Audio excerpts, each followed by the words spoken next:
No vídeo de hoje, os ecos do derby, a irretocável classificação corintiana e o Palmeiras em parafuso, e o Abel xingado, e o Dorival exaltado. Esse é o nosso futebol, é a roda gigante do futebol.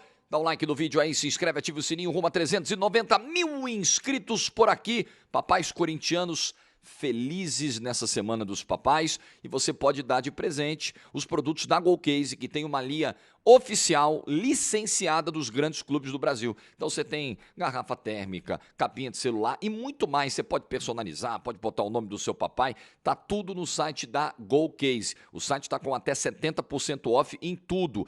E também para os papais palmeirenses, a vida continua. Você tem lindos presentes na Golcase, que é parceira do canal do Jorge Igor. Tem o cupom de desconto GOLJORGE, você aplica lá na hora de finalizar a compra, vai te dar mais um desconto ainda, então aproveita. QR Code na tela, link na descrição e no comentário fixado. Golcase, parceira do canal do Jorge Igor. Muito bem, vamos começar falando do jogo, da disputa campo e bola, depois a gente fala das questões acessórias, que são muito importantes.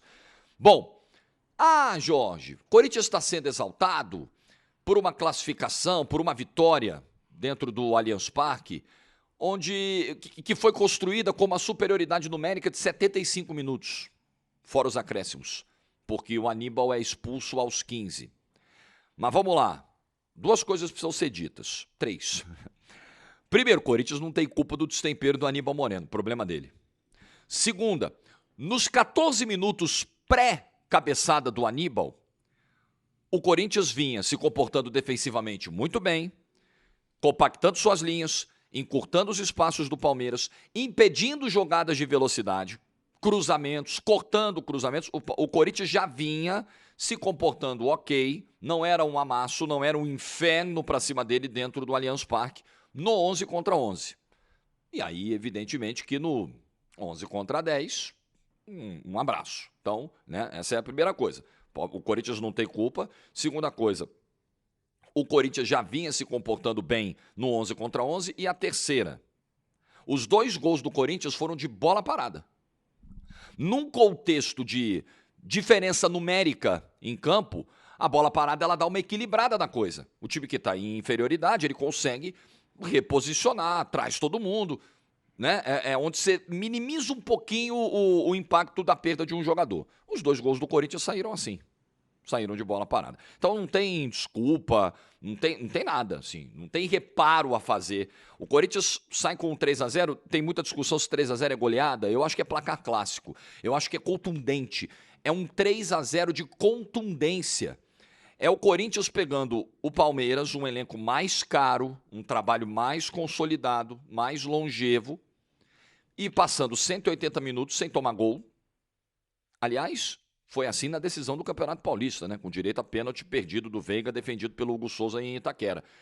Nos confrontos desse ano, o Corinthians levou a melhor e foi defensivamente superior e foi mais equilibrado do que o Palmeiras. Então ontem, pegando agora o recorte específico de ontem, grande partida do André Ramalho e do Gustavo Henrique. Grande, enorme partida. Cortaram tudo e o Gustavo Henrique ainda participando de 2 gols, né? Um gol e uma assistência. Ainda lá na frente fazendo a diferença. Ranieri, excelente jogo do Ranieri. Então o comportamento defensivo do Corinthians ontem foi muito bom, com seus zagueiros, com seus volantes, não permitindo que o Palmeiras tivesse as suas jogadas de intensidade, de velocidade. O Vitor Roque tentava muitas vezes na intermediária, acabava voltando muito, porque ele não conseguia passar dali, né? Porque quando ele conseguia ganhar o duelo de um volante, já vinha um dos dois zagueiros, ele não tinha muito como trabalhar, mas ele tentava e eu não teria tirado ele no intervalo, mas eu vou falar sobre isso aqui.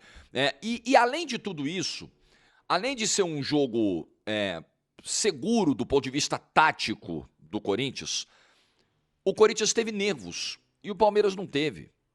O Corinthians entrou com a sobriedade, o sangue frio para jogar um clássico dessa natureza, enquanto o Palmeiras claramente estava numa pilha excessiva. E no segundo tempo, aí o Palmeiras põe o Flaco, vai tentar um jogo mais direto, mais de lançamento, e o Corinthians vai começando a ter contra-ataques. Esse placar poderia ter sido maior. Os Corinthians ontem desse uma caprichadinha, teve um lance da linha de fundo, acho que é o Yuri Alberto que vai cruzar, o Garro tá chegando livre na área, era o 3-0, já estava 2-0, e o Mikael corta. E outros lances parecidos o Corinthians teve no segundo tempo, porque aí era o Palmeiras se mandando com tudo, desesperado, dando espaço, né? Aí depois botou Felipe Anderson, botou Venga, foi botando gente na frente, e o Corinthians ainda poderia ter saído, veja você, o Corinthians poderia ter saído com um resultado maior, com uma goleada no agregado, pelas oportunidades que teve no segundo tempo.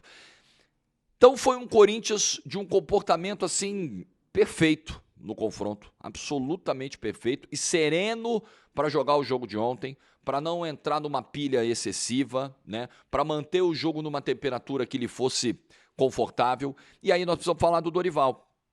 Já que eu destaquei aqui que em 180 minutos a defesa do Corinthians se comportou muito bem, e ontem especialmente com grandes atuações do André Ramalho e do Gustavo Henrique, é o que a gente fala, assim, os trabalhos eles vão mudando, né? O que a gente afirma há 2, 3 semanas, talvez agora não possa afirmar, né?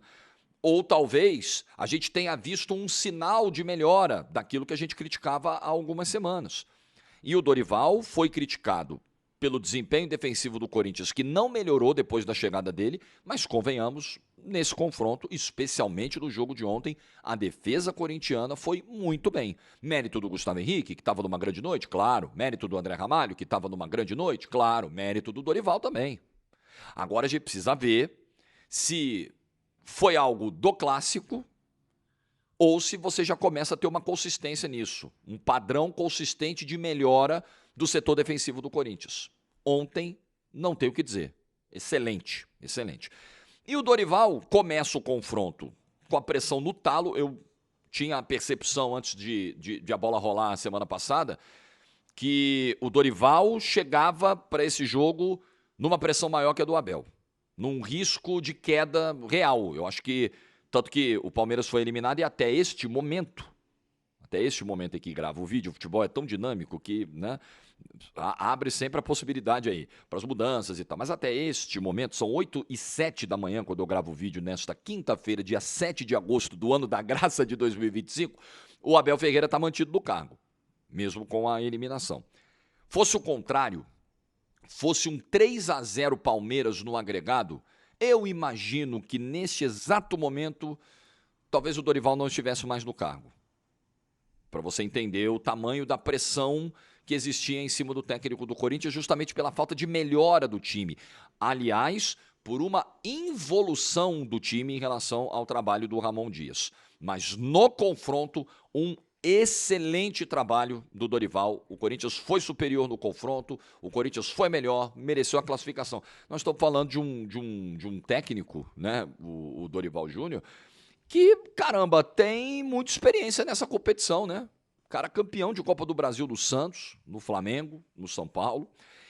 E agora, num ano difícil para o Corinthians, com o caos político, com a eliminação precoce na Libertadores, na pré-Libertadores, com a campanha feia na Sul-Americana, tudo difícil, né? Um meio de tabela do brasileiro com alguns resultados ruins. Você está a 6 jogos, 6 de ser campeão da Copa do Brasil.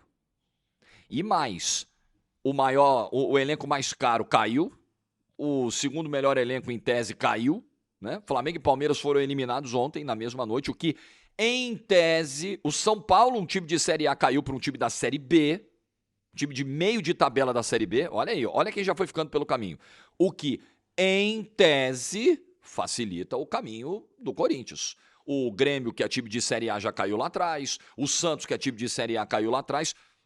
Sabe, assim, tá ficando um caminho para sonhar, para possibilitar sonhar. Além da grana que entra, né? 10,7 milhões de reais na soma de todas as fases da Copa do Brasil. A classificação de ontem rendeu mais 4 milhões e 750 mil. Então, é muita grana, muito dinheiro. O Corinthians já supera 10 milhões de reais em arrecadação, com uma competição que paga muito bem, né? Que é a Copa do Brasil. Muito bem. A gente discute muito sobre priorização, né? Clubes que jogam 3 competições, se tem que priorizar a Copa do Brasil, se não tem que priorizar a Copa do Brasil, se ela é a última na lista, mas no aspecto econômico, ela paga muito bem, cara. É uma competição que paga muito bem, não à toa o Corinthians já, né, conseguiu tudo que obteve até agora. E no planejamento, você sabe como é que funciona isso, né? Planejamento financeiro para o ano. Os clubes eles vão estipulando metas, assim, o que é realístico aqui? A gente chegar até que fase, arrecadar tanto, aí você vai fazendo uma conta, vai fazendo uma previsão ali. A meta do Corinthians para 2025 colocava quartas de final de Copa do Brasil. O objetivo que o Corinthians falava, ó, o mínimo que a gente tem que conseguir é isso aqui, na Copa do Brasil. Nas outras competições, as metas não foram alcançadas. Falo de Libertadores e Sul-Americano, Libertadores, né?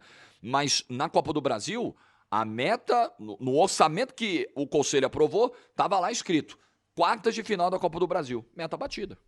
Meta batida.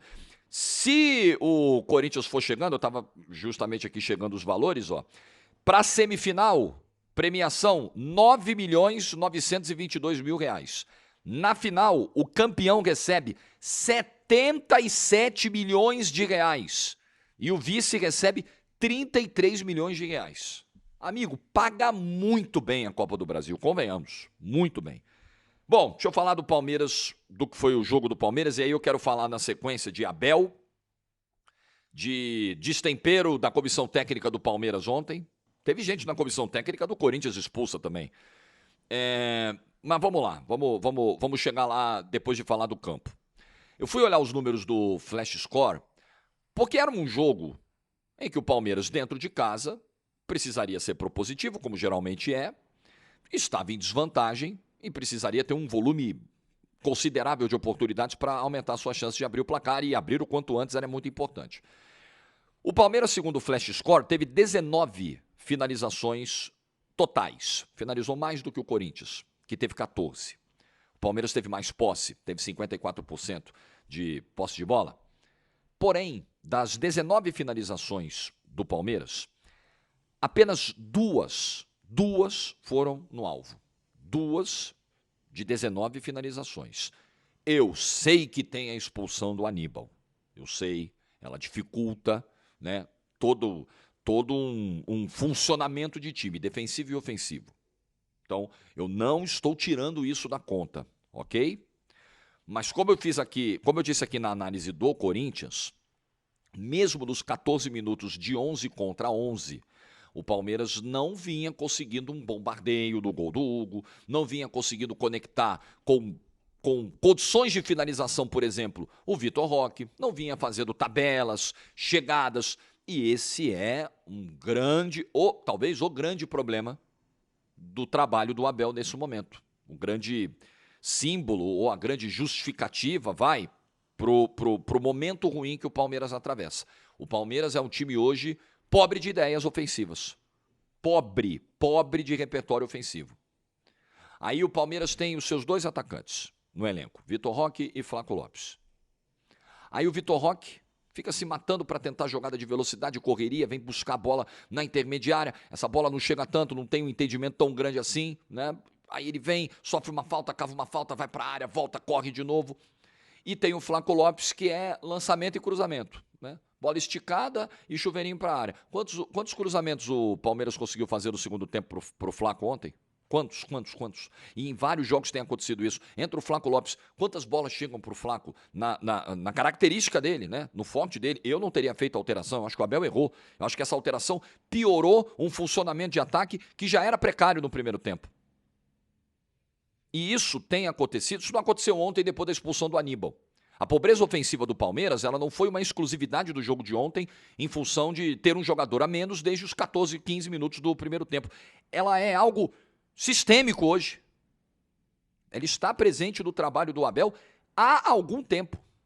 19 finalizações, apenas 2 no alvo, dentro de casa. Dentro do Allianz Parque. E não era o Corinthians com linha de 5, linha de 6 não, hein? Não tinha nada disso. E o Palmeiras não conseguiu ser competente de novo para furar a defesa do Corinthians, como tem encontrado dificuldades para furar outras defesas. Sobre postura do time, 2 coisas aqui. Primeiro eu quero falar de vontade, depois eu quero falar de pilha, né? Mas antes de falar, o termo pilha, eu quero abordar no momento em que a gente falar da situação do Abel. Mas só sobre pegada, teve um protesto na véspera do jogo que deu a entender que é um time blasé. O Palmeiras não compete, é um time muito Nutelinha. É isso que eles quiseram dizer no protesto da véspera do jogo com cesta de produtos e tinha Nutella dentro, tinha um monte de coisa. Eu não vejo isso, tá? Eu não vejo o Palmeiras... talvez falte um pouco de intensidade, esticada de corda, início de jogo. Palmeiras sempre foi um time, na era Abel, dos seus grandes momentos, de um início impetuoso, e o Palmeiras perdeu isso recentemente, né? O Palmeiras tem feito alguns primeiros tempos ruins, e aí, às vezes, melhora no segundo e tal. Esse é um outro problema. Mas eu não acho que seja uma questão de vontade. Ontem, cara, os caras tentaram, mas o time hoje não dá resposta. O time hoje, coletivamente, não encontra soluções para sair do mau momento. Não vejo que seja uma questão de falta de vontade. Talvez pela desarrumação coletiva, talvez por um desgaste até do ponto de vista psicológico do trabalho, o Palmeiras não consiga mais ter aquela pilha, sabe? Aquela coisa do time avassalador, do time confiante, do time que se impõe. O Palmeiras não consegue hoje ser esse Palmeiras que já foi com o Abel. Mas eu acho que é não conseguir, não é não querer. Não é que tem jogador de sacanagem para derrubar o Abel. Não me passa, mas nem de longe essa impressão o jogo do Palmeiras. Os jogos do Palmeiras nem de longe me passam essa impressão. Me passa a impressão de um trabalho que, sabe a laranja? Gosta de laranja? Espremeu, acabou. Acabou. Aí o que vai fazer? Vai comprar outra laranja? Vai acreditar que ainda tem alguma coisa para espremer? Alguma coisa vai ter que fazer. Alguma coisa vai ter que fazer. Porque nesse momento não sai suco desse trabalho. Nesse momento não sai. E aí nós estamos falando de 25, nós estamos falando de 24, onde o Palmeiras claramente competiu num nível abaixo do que já competiu. Nós estamos falando da semifinal da Libertadores de 23, nós estamos falando de um recorte amplo. Então existe uma grave dificuldade no trabalho do Abel nesse momento. Eu sei que ele perdeu o Estevão, mas isso já estava programado. Eu sei que ele perdeu o Rios, ele perde seus 2 melhores jogadores logo após o Mundial. O Paulinho chegou e machucou, e estava machucado, né? E precisou parar para tentar resolver de vez a situação. Mas o Abel recebeu o Felipe Anderson já há algum tempo, e o Felipe Anderson não anda. Não anda, né? Você vai discutir alguns nomes que, obviamente, tiveram o aval do Abel. Facundo Torres é uma contratação que gerou algum impacto grande, significativo, ou foi algo apenas pontual? Um joguinho aqui, um bom início no Paulista e tal. O Vitor Roque chegou, nós estamos em agosto, ele chegou em fevereiro e ele não andou ainda. Isso é atribuição da comissão técnica do Palmeiras. Então, o trabalho vive um momento delicadíssimo, terrível, porque o time não se encontra. O time tem dificuldades para jogar, para fazer o básico, para fazer o simples. E ontem acabou eliminado, desculpa, não tem...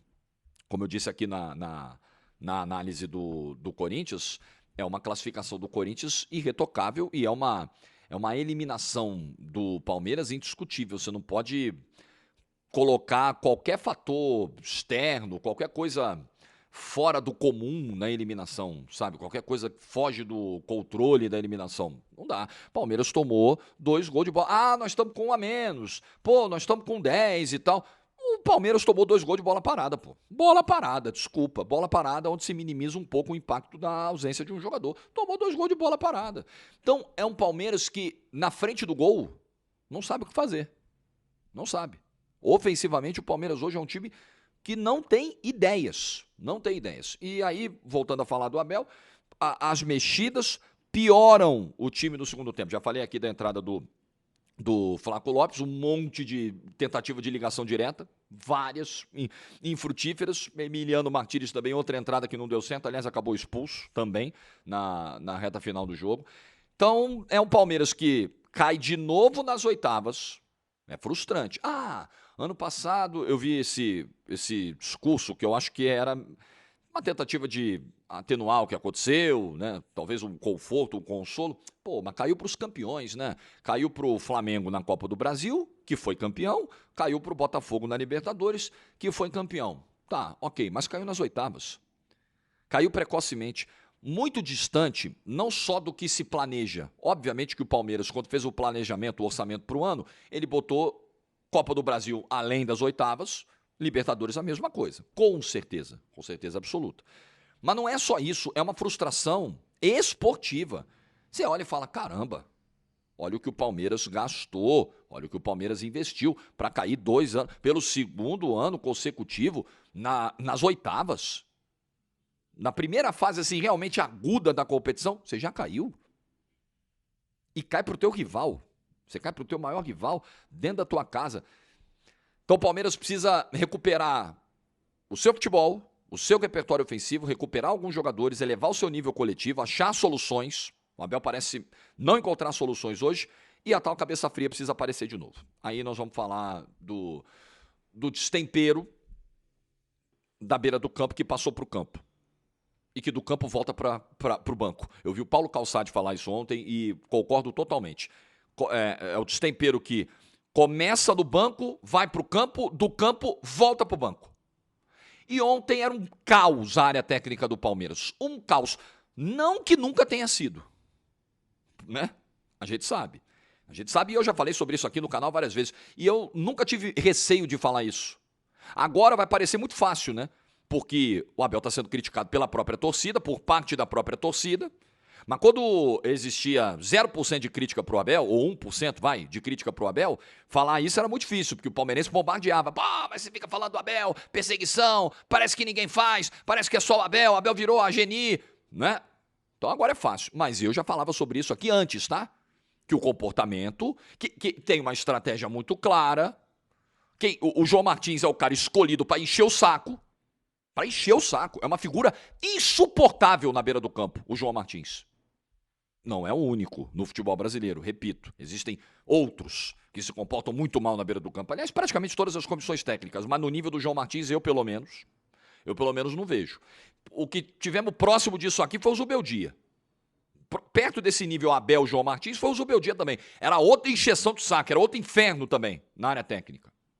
Então, o João Martins, por estratégia, ele é designado para fazer isso. Ele é escolhido, ele é preparado, ele é treinado para fazer isso. Para infernizar e encher o saco. E ontem o Daronco, e aí qual é a ideia disso? Se der ruim, se precisar subir o tom e ir para cima e gerar um vermelho, que seja para o auxiliar. Ontem 2 auxiliares foram expulsos. Mas não porque o Abel não tenha dado o motivo. O Daronco deu uma famosa acochambrada ontem. Porque ontem era para botar o Abel na rua também. Era para botar os 2 auxiliares e o Abel. E o Daronco claramente segurou. Então a cabeçada do Aníbal, eu não consigo encontrar outra explicação para a cabeçada do Aníbal.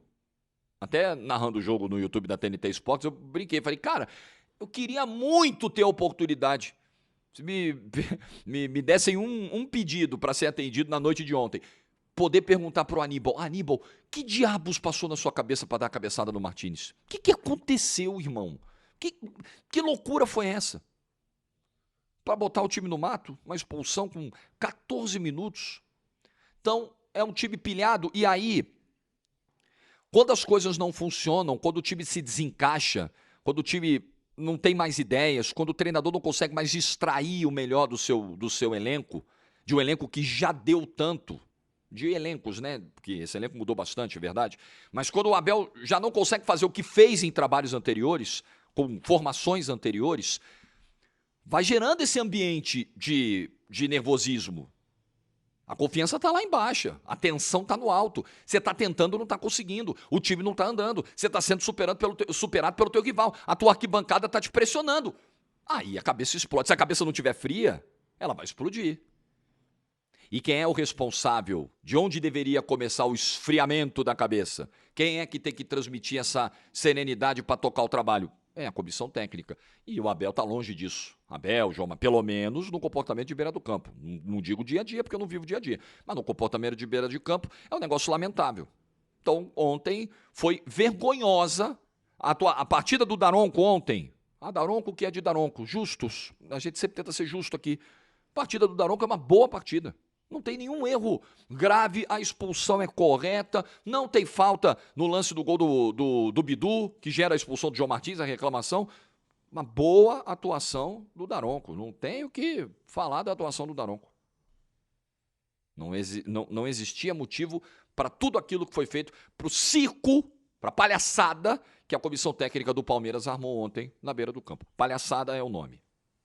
E do lado do Corinthians também, teve o fulano lá que foi expulso também da comissão técnica, acho que foi uma treta com o Giai, se não me engano. Aí sai dando tchauzinho pra torcida do Palmeiras. De uma inteligência, o ambiente já estava pesadíssimo, ainda podia dar uma cagada enorme. Mas enfim.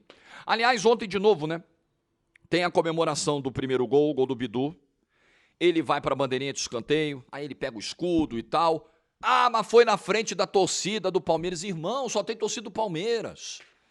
Que encheção de saco, aí vira bolinho, vira treta, dedo na cara, empurrão. Não, aqui não.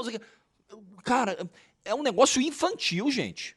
Infantil. Vamos parar com essa babaquice. Você que vai pro estádio, já que é torcida única. Então é o seguinte, se você não quer jogar a regra da torcida única, não pisa no estádio. Não pisa no estádio. Se você não tem inteligência emocional, isso vale para palmeirense, para corintiano, para São Paulino, para santista, isso é para todo mundo. Porque aqui nós vivemos a torcida única, aqui no estado de São Paulo. Se você não tem a maturidade para ver um rival comemorar um gol na tua casa, então você não pisa, porra, no estádio, não sai de casa. Porque é isso que vai acontecer, porque ele não vai ter a torcida dele para ir lá comemorar.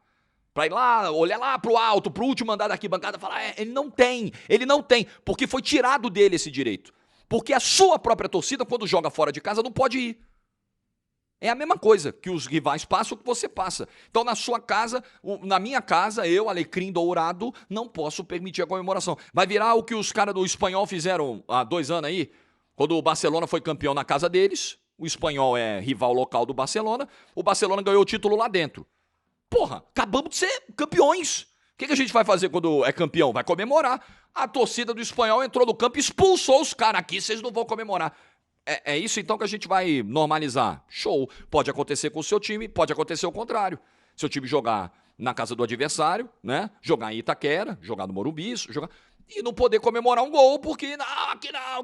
Quando é que vai parar essa criancice? Criancice, que começa dentro do campo muitas vezes, com um jogador que quer dar recado para torcedor. Jogador tipo a peitada do Veiga, né? Tipo o Hugo Souza tretando semana passada lá com o Maurício e com o Gomes. Jogador querendo jogar pra galera. Ó, aqui, ó, estou defendendo. Esse comportamento começa no campo e ele precisa começar a terminar. Ele precisa ter um fim a partir do campo. São jogadores que têm que ter essa maturidade. O Bidu provocou alguém? Porra, pegar o escudo e tal, faz parte. E desculpa também, um nível de provocação esportiva que a gente não consiga aguentar é outra coisa, não desce pro play. Não desce pro play. Você não aguenta. Se você for pro estádio, alguém comemorar um gol contra você, o cara não mandou o dedo do meio pra você, o cara não deu uma balangada pra você, o cara não fez nada disso, fez nada obsceno, o cara provocou esportivamente. Você vai ficar ofendidinho, vai tacar o seu powerbank, vai tacar o seu celular, vai tirar o tênis e vai jogar do campo. Então, irmão, você não pode estar no campo. Sabe onde é que você tem que estar? Na terapia. Não é no estádio de futebol. Você precisa tratar a cabeça. Xingamentos ao Abel.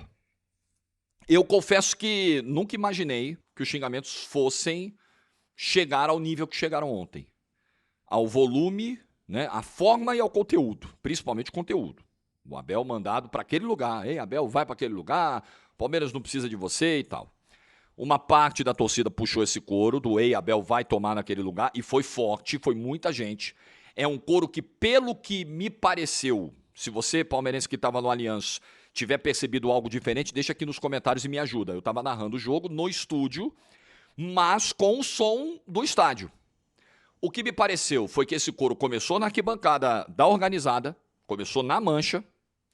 Daí teve a adesão de uma parte do estádio de torcedores não organizados e uma outra parte discordando vaiou desse xingamento ao Abel.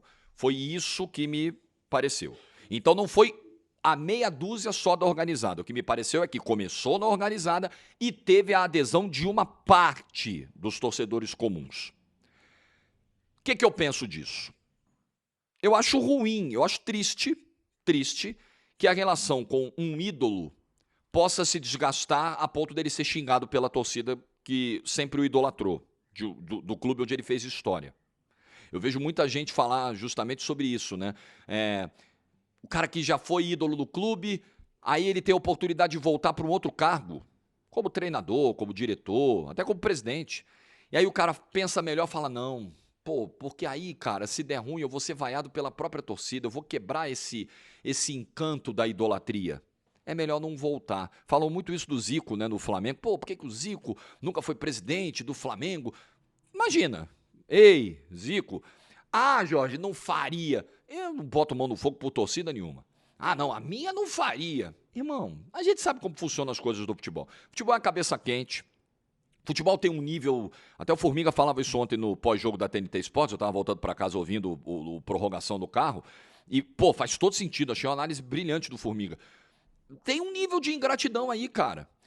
Que a gente que tá do lado de cá, tentando muitas vezes não trazer uma passionalidade excessiva pro microfone, mas a gente é apaixonado também, né? Faço meus vídeos aqui de Santos, Botafogo, e às vezes o tom é diferente, porque tem um componente ali de paixão que está presente. Mas, no geral, até mesmo nesses momentos, a gente sempre tenta colocar ali, né, uma camada quase que exclusiva de sobriedade na análise, né, de frieza até, mas o futebol não é isso. Futebol é sentimento e a gente precisa entender esse sentimento do torcedor. O sentimento de frustração. Não é que necessariamente o "Ei, Abel, vai para aquele lugar" seja um desejo de romper totalmente a relação. Mas é o jeito do cara desabafar, é retórico, óbvio. É o jeito do cara desabafar quando ele tá puto porque foi eliminado dentro de casa pelo maior rival e o time dele não tá jogando nada.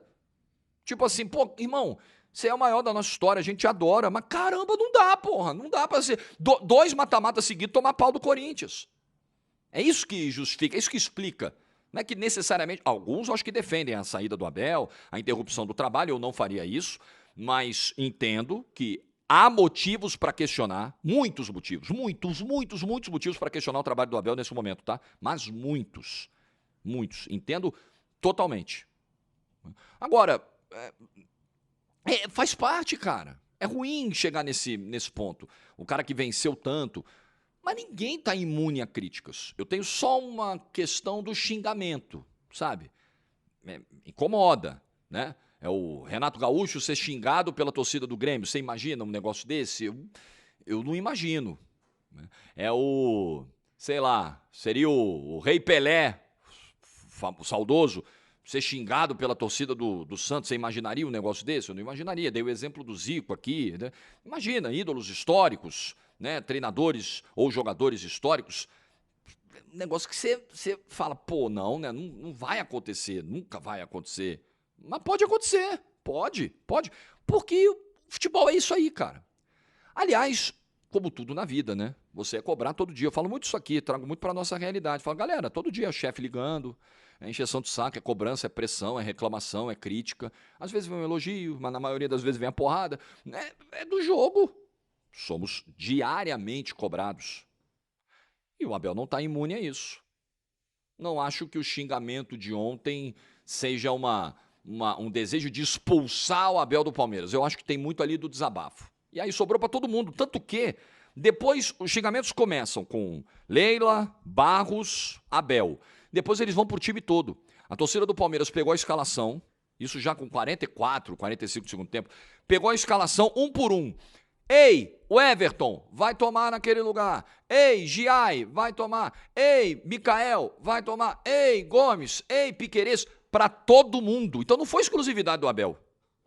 Então significa que a torcida do Palmeiras quer expulsar todo mundo do clube? Não. Seguindo uma lógica de pensamento, a gente aplica isso para a situação do Abel. Não significa que a torcida do Palmeiras, quando manda Piquerez, o Everton, Gomes, Abel tomarem naquele lugar, que ela quer que todos eles saiam do clube. Mas ela está mostrando, porra, não dá para fazer o que vocês estão fazendo hoje. Não dá para ser eliminado desse jeito, não dá para cair 2 anos seguidos nas oitavas de final da Copa do Brasil. É simples, é marcar um território de cobrança. O grande desafio, grandes equipes, eu lembro muito do Guardiola falando disso, assim, o City ganhou a tríplice coroa, ganhou a Champions pela primeira vez, o maior título da história, tá bom, e o amanhã?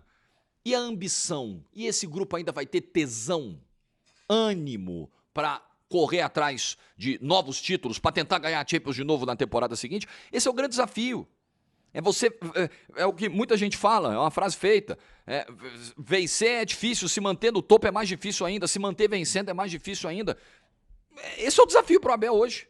Ele vai ser cobrado. Pô, mas caramba, né? Cobrar desse jeito o maior técnico da história do Palmeiras. Podemos discutir o formato da cobrança, mas o conteúdo, desculpa, justamente pelo fato dele ter sido o maior técnico da história do Palmeiras, ele ter vencido tanto agora, não foi nos anos 80, foi agora, que a cobrança vai continuar grande. para que ele continue vencendo, para que ele continue competindo, para que ele continue disputando. E hoje ele não está conseguindo. Hoje ele não está conseguindo. Existe um risco real do Palmeiras terminar 2025 sem título. 2024 a gente já pode considerar, tá? Porque título paulista hoje não salva ano de ninguém, não salva o ano do Palmeiras, principalmente do Palmeiras. Talvez salve o ano de um Santos, vai. Pô, ganhou o Paulista. O São Paulo em 21 com o Crespo, pô, ganhou o Paulista, tava num jejum grande. Mas pro Palmeiras, pro sarrafo do Palmeiras hoje? Não, né? Não salva. Olha o que está sendo a temporada 25. Nesse momento, ela está pior. Nesse momento, a temporada 25 é pior que a de 2024. Porque não teve título paulista. O time está jogando ainda pior. Gastou mais e está jogando menos. E caiu de novo nas oitavas da Copa do Brasil. Então o ano é pior que o anterior. Então é claro que tem que ter cobrança. É óbvio. É óbvio. Se isso vai provocar a saída do Abel, eu não sei. Eu não descartaria. Lembre-se que o Abel já assinou pré-contrato para sair do Palmeiras. E depois voltou atrás. Em 2023, o Mauro Betting já falou sobre isso várias vezes. O Abel foi convencido, o Abel estava inclinado a deixar o Palmeiras. Não é nem só pela questão do pré-contrato, pela questão do desgaste do trabalho, desgaste de dia a dia. Ele estava assim no limite mental. E aí tem a virada da maneira que foi, o Botafogo desmancha, o Palmeiras vira, o Hendrick faz história, o time é campeão. E aí o Abel, sensibilizado com isso, cara, o Abel é você e tal, ele fica. Mas desde então, você vem percebendo um nível de, assim, dia após dia, vai se acentuando esse quadro de desgaste. Desgaste. Você não vê mais o Abel com a mesma energia, você não vê mais o Abel. Aí não é só uma questão de resultado, é uma percepção também de comportamento. E talvez isso seja um fator de reflexão para o Abel, no momento em que ele está discutindo se vai renovar ou não. O contrato dele termina daqui a 4 meses. Depois do que aconteceu ontem, eu acho que o Abel vai parar muito para pensar. Tanto que, mais de uma vez ontem na coletiva, ele falou assim, eu assimilei o que a torcida disse. Tipo assim, eu guardei, tá? Eu ouvi tudo e processei. Agora, o que ele vai fazer? Como será o processamento desses dados? O que o Abel fará com esses dados, com tudo que ele processou ontem, com tudo que ele ouviu da arquibancada, uma parte mandando ele para aquele lugar, outra parte vaiando os que o estavam xingando, aí a gente não sabe. Mas, de qualquer forma, eu jamais imaginei que fosse chegar no nível que chegou ontem. Mas entendo que os motivos para a cobrança existem, estão aí, estão dados. Nem o Abel, nem o Gomes, nem o Piquerez, nem o Everton, nem o Vitor Roque, nem o Veiga, nem ninguém. Ninguém está imune a cobranças. E a torcida do Palmeiras é uma torcida que canta, vibra e cobra muito. E a gente sabe do perfil do torcedor do Palmeiras. Ah, o torcedor do Palmeiras é chato, é amendoim, cobra, não interessa. Acho que você achar de fora. O palmeirense sempre foi assim e continuará sendo. E para trabalhar do Palmeiras, tem que entender isso, tem que entender essa realidade. É isso aí. O vídeo tá feito.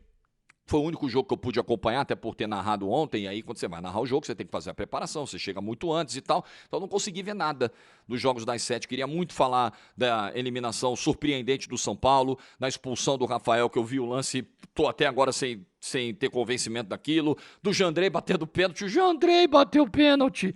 Parabéns aos envolvidos. Gostaria muito de falar aqui do Galo classificado, mas não pude ver o jogo. Do Botafogo, eu vi o lance do Danilo, a bola pro Savarino. Rapaz, o Danilo, meu amigo, tem tudo para ser o melhor volante do Brasil. Joga demais.